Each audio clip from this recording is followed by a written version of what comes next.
Hello, good morning, my beautiful, lovely friends. সকলে কেমন আছো? দেখো, আমার অনেক বন্ধু দেখছি নতুন এসছো, কিন্তু আমি তোমাদেরকে তোমাদের সাথে কথা বলতে পারিনি, এমনকি একটা সামান্যতম ধন্যবাদ সেটাও আমি দিতে পারিনি। সত্যি এটা অত্যন্ত খারাপ, কিন্তু কি করব, তোমরা যারা এসছো আমি তো কিছুই তোমাদের দেখাতে পারি না। তো তবু এটা আন্তরিক কৃতজ্ঞ তোমাদের কাছে, এবং আমার সমস্ত ভালোবাসা তোমাদের জন্য থাকলো। তো দেখো, আজকে আমি একটা খুব সামান্য রান্না তোমাদের সাথে শেয়ার করে নিচ্ছি, ইচ্ছে করতে। আমার একটা প্রিয় মাছ, এটা খুব সাধারণ মাছ। তো মাছগুলো দেখো এখানে আমি ভেজে রেখেছি, আর এতে লাগছে আমার ধনেপাতা, কালো জিরে, আর লাগছে যেটা টমেটো পেস্ট আর সর্ষে বাটা দই দিয়ে। তো এটা আমি রাজি হচ্ছে মাছটা তোমাদের সকলের জানা, আবার কারুর অজানাও থাকতে পারে, সেটা হচ্ছে রূপচাঁদা মাছ। অত্যন্ত স্বাদের এই মাছটা, খেতে খুব ভালো লাগে, আর খুব খুব সুইট একটা মাছ এটা বলতে পারি, আর অসম্ভব টেস্টি। তা সাধারণভাবেই রাঁধবো, কিন্তু সাধারণভাবে রাঁধতে গিয়েও তো একটু মশলা সামান্য লাগতেই পারে। সেই মতন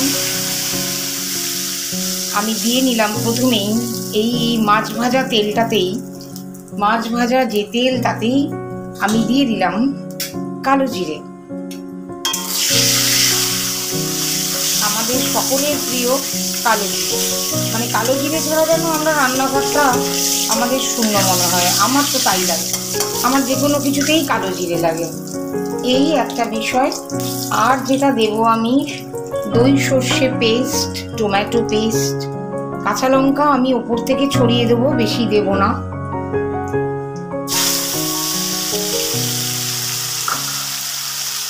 এটা গেল টমেটোটা আমি মিক্সিতে পেস্ট করে নিয়েছি, যে আমার সুবিধা হয়। আর টমেটোটা আমি একটু সেদ্ধ করে নিয়ে আমি পেস্ট করেছি, এতে কি হয়, ভালো হয়।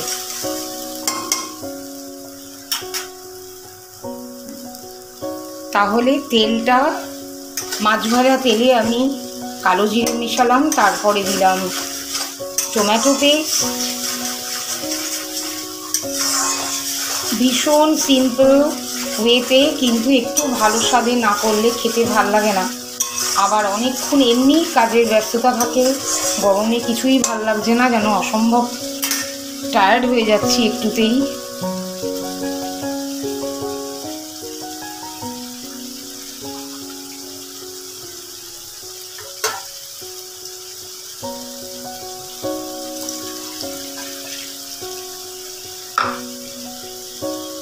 এবার মেশালাম দই, সর্ষে। যদি কারোর ইচ্ছে করে এখানে পোস্তও দেওয়া যায়, সর্ষে পোস্ত বাটা দিয়ে যে কোনো মাছ ভালো হয়।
আমি নুন আলাদা করে মেশাই না।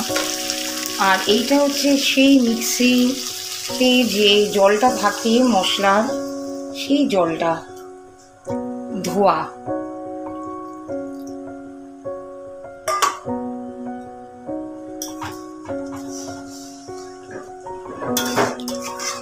আশা করি মাছটা খারাপ হবে না খেতে। ঝোল ভালো না হলে তো মাছের স্বাদটা বজায় থাকে না। মাছের পুরোপুরি স্বাদ আনতে আমাদের ঝোলটা খুব ভালো করা দরকার। তো সেরকমভাবেই করার চেষ্টা করলাম।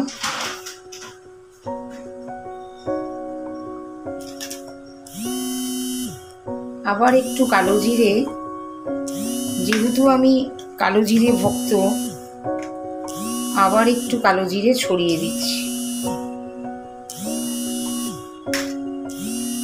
এরপর দিলাম ধনেপাতা।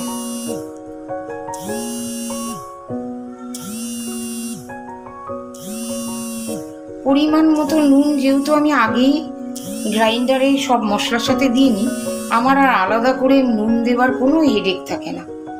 সো আশা করি ঠিকঠাকই হবে।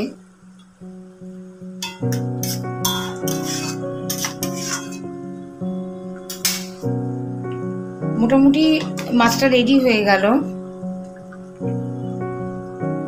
আশা করি তোমরা সকলে ভালো আছো। যারা যারা আমাকে সাবস্ক্রাইব করেছো, নতুনভাবে আমার কাছে এসছো, আমি তো এটা ডেট চ্যানেলই করে রেখেছি, আমার কোনো আশাই এতে নেই। তবু তোমাদেরকে অনেক অনেক ধন্যবাদ যে তোমরা আমাকে সাবস্ক্রাইব করে আমার কাছে এসছো। তো তোমাদের আবারও অনেক ভালোবাসা জানালাম। এবার তো আমার যাবার পালা। আমি সঞ্চিতা, এতক্ষণ তোমাদের সাথে কথা বলছিলাম ইনক্রেডিবল ইউটিউব জার্নি থেকে। তোমরা সকলে ভালো থেকো, তোমরা ভালো থাকবে, তোমাদের মঙ্গল কামনা করে আমি এখনকার মতন চললাম। আচ্ছা, সবাই ভালো থেকো।